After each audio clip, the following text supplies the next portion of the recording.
लक्ष्मण को ऐसा लगा जैसे उनके दिल की धड़कन एकदम से रुक गया हो। डर और घबराहट की लहरें ने उन्हें अपने गिरफ्त में ले लिया था और वो झट से अपनी जगह पर खड़े हो गए। वो जोर से आवाज देकर अपने भाइयों को आगाह करने की कोशिश करने लगे, लेकिन उनकी आवाज नहीं निकल पा रही थी। आंखों के सामने अंधेरा था और दिल में एक अजीब सी अनहोनी की आहट गूंज रही थी। भैया उठिए, चलते हैं।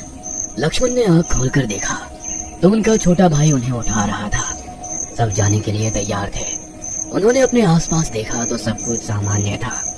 लक्ष्मण भी उठकर खड़े हो गए और उन्होंने दोबारा अपने भाई की गर्भवती पत्नी की तरफ देखा। वो हंसी खुशी सबके साथ चल रही थी। लक्ष्मण ने उठकर अपने हथियार हाथ में लिए और बिना कुछ बोले जंगल के रास्ते में अपनी मंजिल की तरफ बढ़ने लगे। गांव में दोपहर का समय था। सूरज की तेज किरणें जैसे धरती को भस्म कर देने को तैयार थी। हवा में घुटन महसूस हो रही थी, पर शायद ये सब लक्ष्मण को ही लग रहा था, क्योंकि बाकी सब लोग आपस में हंसी मजाक कर रहे थे। घर के भीतर नामकरण की रस्म हो रही थी। छोटे से पालने में बच्चे की बुआ बच्ची का नाम रख रही थी। बाकी महिलाएं भी कार्यक्रम का आनंद ले रही थी। घर में माहौल हंसी खुशी भरा था। आंगन में एक बछड़ा गाय का दूध पी रहा था। वही घर के बाहर पास एक आम के बड़े से पेड़ के नीचे कुछ बच्चे छुपन छुपाई खेल रहे थे तो कुछ कंचों से खेल रहे थे। बड़े बुजुर्ग लोग जो एक पेड़ के नीचे बैठ अपनी गप्पों में व्यस्त थे, मगर लक्ष्मण का दिल घबरा रहा था। वे मन ही मन प्रार्थना कर रहे थे कि सब कुछ ठीक हो जाए, लेकिन वो चाहकर भी चिंता और डर को नजरअंदाज नहीं कर पा रहे थे। रात के करीब 8 बजे थे। खाना खाकर सभी मर्द बरामदे में गप्पे मारते हुए पान का लुत्फ उठा रहे थे। घर में खुशी के उस माहौल में अपने दिल में बसी डरावनी बातों को लक्ष्मण कुछ हद तक भूल चुके थे। तभी अचानक ही एक खामोशी छा गई। उस खामोशी में उन्होंने भीतर से औरतों के हल्की आवाजों को सुना। कुछ ठीक नहीं था। एक अनजानी घबराहट उनके दिल के सामने लगी। उन्होंने सामने दरवाजे की तरफ देखा तो उनकी पत्नी जो चुपचाप बाहर आकर सिर के ऊपर पल्लू कर सिर छुपाए हुए बोली, काफी देर से विमला कहीं नजर नहीं आ रही। उनकी आवाज में चिंता और डर साफ नजर आ रहा था। लक्ष्मण ने गुस्से में जवाब दिया, अरे तो इसमें रोने की क्या बात है, जरा आसपास देखो, होगी किसी घर में। उनकी पत्नी कांपती हुई आवाज में बोली, आस पड़ोस सब जगह देखा पर वो नहीं मिल रही। उनकी पत्नी की ये बातें लक्ष्मण के अंदर तक गूंजने लगी। काफी देर से हंसी मजाक के माहौल में उन्होंने भुलाए हुए डर ने दोबारा उनके दिल पर दस्तक दी थी। फिर गहरी सांस लेते हुए उन्होंने कहा, ठीक है, रोना बंद करो, हम देखते हैं। वो उठकर दरवाजे से बाहर निकले। उनके पीछे उनके सभी भाई और जीजा भी चल पड़े। रात के काले अंधेरे में सब कुछ निगल लिया था। गांव पिछड़ा और दूर दराज का होने के कारण वहां बिजली की कोई सुविधा नहीं थी। घर घर में किरोसिन के दिए रोशनी का एकमात्र जरिया था। किसी ने घर से एक लालटेन हाथ में लिया था। उस लालटेन की रोशनी में अब वो पूरे गांव को खंगालने में लगे थे। घर घर, गली गली, सड़क सड़क, खेत खलिहान, कुआं, नाले, हर मुमकिन जगह पर विमला की तलाश की, लेकिन काफी ढूंढने के बाद भी वो कहीं नहीं मिली। रात गहराने लगी। पूरे गांव में एक दहशत भरा सन्नाटा उन सबका पीछा कर रहा था। रात के लगभग 10 बजे होंगे। वे सभी चिंतित चेहरे से थके हुए खाली हाथ वापस लौटे। घर की महिलाओं की आंखों में एक उम्मीद और आशा थी, लेकिन उन्हें खाली हाथ लौटा देखकर वो उम्मीद भी टूट गई। उनकी पत्नी का चेहरा जैसे तिल तिल कर मुरझा रहा था। दिल में डर और घबराहट का समंदर था। वो पूरी तरह से टूट चुकी थी, जैसे उनकी हर उम्मीद धुंधली होती जा रही हो। रोते हुए वो विमला के लौटने की दुआ कर रही थी। वो उम्मीद भरी निगाहों से अपने पति लक्ष्मण की तरफ देख रही थी। लक्ष्मण की पत्नी ने रोते हुए कहा, मेरा दिल बहुत घबरा रहा है। आप गांव के मंदिर में देवी के सामने कॉल लगाकर देखिए, आखिर हुआ क्या है। उनकी आवाज में हताशा और डर था। वो सिसकते हुए रोने लगी और पास बैठी औरतों ने उन्हें सहारा दिया। लक्ष्मण चुपचाप खड़े रहे। उनकी आंखें झुकी हुई थी। वे खुद को उस स्थिति से बाहर नहीं निकाल पा रहे थे। एक पल के लिए उन्होंने अपनी आंख बंद की और उनकी नजर के सामने अपनी बेटी विमला का हंसता खिलखिलाता चेहरा उभर आया। उन्होंने अपनी आंखें खोलकर एक गहरी सांस ली और बाहर की हवा में खुद को संजीवित करने की कोशिश की। वे अपनी जगह से उठकर खड़े हो गए और तेज कदमों से घर से बाहर निकले। उनकी धड़कनें तेज हो गई थी, जैसे किसी ने उनकी छाती पर भारी पत्थर रख दिया हो। उनके कदम तेजी से उठ रहे थे, लेकिन दिल में एक अजीब सी घबराहट उठ रही थी। जैसे जैसे वे पुजारी के घर की ओर बढ़ते गए, उनके भीतर के विचार और भी विकृत हो गए थे। क्या किया मैंने? क्यों विमला को अकेला छोड़ दिया? क्या उसने कोई गलती की? क्या हुआ होगा उसके साथ? क्या वो कहीं खतरे में तो नहीं है, या किसी जंगली जानवर ने? नहीं, वो ठीक होगी।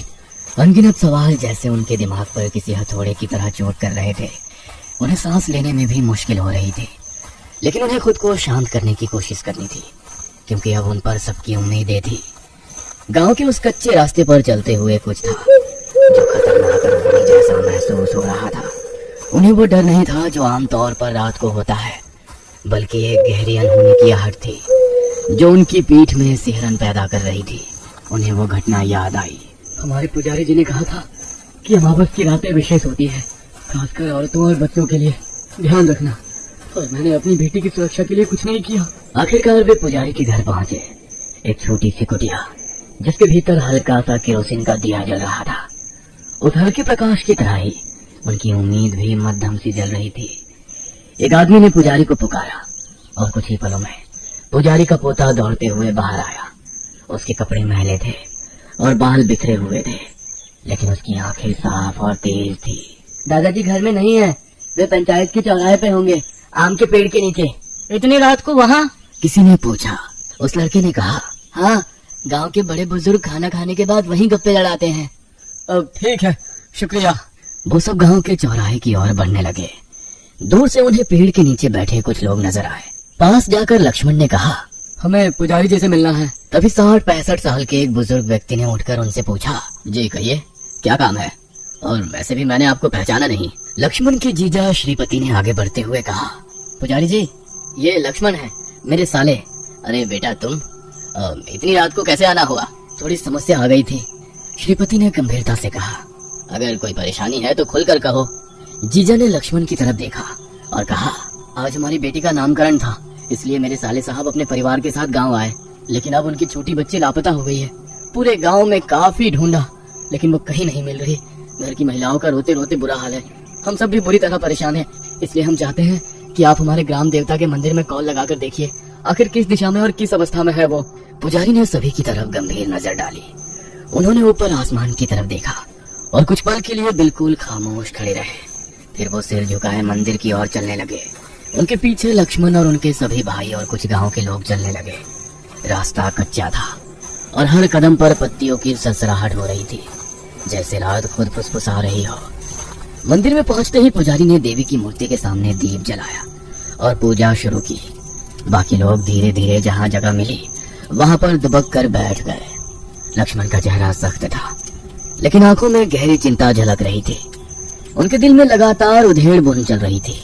वो सोच रहे थे कि देवी के दरबार में सब कुछ सही हो जाएगा, लेकिन एक अजीब से डर ने उनके दिल को घेर लिया था। मंदिर में जलते दीपक की लौ तेज हवा में हिलने लगती है। दीपक की उस लौ को देखते हुए लक्ष्मण को बचपन की बात याद आ गई। वे अपनी माँ के पास बैठे दीपक की चमक और माँ के चेहरे पर झलकते रहस्यमय भावों को देख रहा था। कहाँ गए सारे राक्षस? और किसी राक्षस की कहानी सुनाओ ना।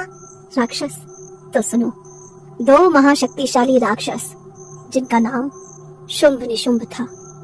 असीमित शक्तियों के मालिक, धन दौलत ताकत, जिससे उन्होंने तीनों लोकों में आतंक मचा दिया था। इंद्र भगवान को हराकर स्वर्ग अपने कब्जे में कर लिया। इंद्र को अपना स्वर्ग लोक छोड़कर भागना पड़ा। हर तरफ हाहाकार मचा था। वे राक्षस इंद्र से भी बलवान थे। हाँ बेटा, बहुत बलवान थे। सारे देवी देवता बेबस हो गए थे। तीनों लोकों पर उन असुरों ने अपना अधिराज्य स्थापित किया। मासूम लोगों की बलि दी जाने लगी। सब हाथ जोड़कर भगवान शिव और विष्णु को इन राक्षसों से छुटकारा पाने के लिए याचना करने लगे, और भगवान विष्णु ने अपने सुदर्शन चक्र से उनको मौत के घाट उतारकर सबको उनके आतंक से मुक्ति दी होगी ना। नहीं बेटा, फिर हमारे शिव जी ने अपने त्रिशूल से उसके कई टुकड़े करके उसको नर्क में भेजा होगा। नहीं बेटा, मतलब वे शिव और विष्णु जी से भी शक्तिशाली थे? बिल्कुल नहीं। लेकिन सबसे शक्तिशाली होते हुए भी भगवान विष्णु और शिव जी उन राक्षसों को नहीं मार सकते थे। वो क्यों? क्योंकि उन राक्षसों को ब्रह्मा जी का वरदान प्राप्त था। उनको ना कोई देवता मार सकता था, ना असुर, न पशु पक्षी यक्ष गंधर्व, कोई नहीं। शुंभ निशुंभ की सेना में एक से एक खूंखार निर्दयी दानव थे। उन्हीं में से एक था रक्त बीज। उस दानव को वरदान मिला था कि उसके शरीर से जमीन पर गिरने वाली हर एक बूंद से रक्त बीज जैसा एक और दानव जन्म लेगा। अगर भगवान शिव और विष्णु जी ही उसका वध नहीं कर सकते तो अब मासूम लोगों की रक्षा कौन करेगा? बताओ ना माँ, अब मासूम लोगों को उनके आतंक से कौन मुक्त करेगा? अब कहाँ जाएंगे वे डरे सहमे बेबस लोग? बेटा, मेरे एक सवाल का जवाब दोगे? हाँ माँ, बोलो ना। जब तुम्हें किसी से सबसे ज्यादा डर लगता है, तुम घबरा जाते हो, तो तुम्हें सबसे सुरक्षित कहाँ महसूस होता है? तुम्हारी गोद में। बस यही तुम्हारे प्रश्न का उत्तर है। मतलब? तभी पुजारी जी की आवाज लक्ष्मण के कानों पर पड़ी। आंखें बंद करके देवी के सामने कुछ मंत्र बोलने लगे। हर एक इंसान के चेहरे पर तनाव था। पता नहीं पुजारी जी के मुंह से क्या निकलेगा। पुजारी जी एकदम से चुप हो गए। उन्होंने मूर्ति की तरफ देखकर हाथ जोड़े और पीछे बैठे लक्ष्मण की तरफ देखा। पुजारी जी के गंभीर चेहरे को देखकर लक्ष्मण समझ गया कि कुछ हुआ है, कुछ बहुत बुरा। पुजारी जी ने लक्ष्मण की तरफ देखकर कहा, बेटा, तुम्हें थोड़ा धैर्य से काम लेना होगा। पुजारी जी की बात सुनकर लक्ष्मण का दिल भर आया। क्या बात है, वो जिंदा तो है ना? बेटा, अब तक तो जिंदा है, पर क्या? ज्यादा देर तक जिंदा नहीं रहेगी। क्या किसी जंगली जानवर ने? नहीं, ये काम किसी जंगली जानवर का नहीं। तो फिर? बेटा, अब मैं जो कुछ भी बताने वाला हूँ उसे अपने कलेजे पर पत्थर रखकर सुनना। तुम्हारी बच्ची को ना कोई जानवर ले गया है और ना कोई इंसान।